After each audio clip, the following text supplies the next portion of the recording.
Hello everyone. ఈరోజు మీ అందరితో ఒక ఇంపార్టెంట్ పాయింట్ని చెప్పాలనుకుంటున్నాను. అదేంటంటే, చాలామంది ఒక ఎగ్జామ్ కోసం ప్రిపేర్ అయ్యి వన్స్ ఫెయిల్యూర్ అయ్యాక డిమోటివేట్ అయ్యి అక్కడి నుంచి ఆ జర్నీ నుంచి ఎగ్జిట్ అయిపోదాం అనుకుంటారు. ఇది మిస్టేక్ అన్నమాట. నార్మల్ మిస్టేక్ కాదు, చాలా బిగ్ మిస్టేక్. ఈ మిస్టేక్ని అయితే మీరైతే అస్సలు చేయొద్దు.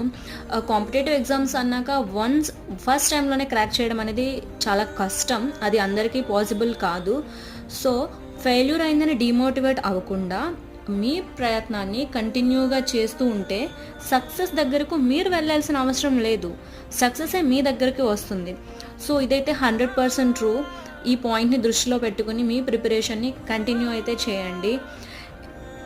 ఇదే నేను చెప్పాలనుకున్న పాయింట్. ఇలాంటి మరిన్ని మోటివేషనల్ వీడియోస్ కోసం మన ఛానల్ అయితే సబ్స్క్రైబ్ చేసుకోండి. See in the next video. Thank you for watching.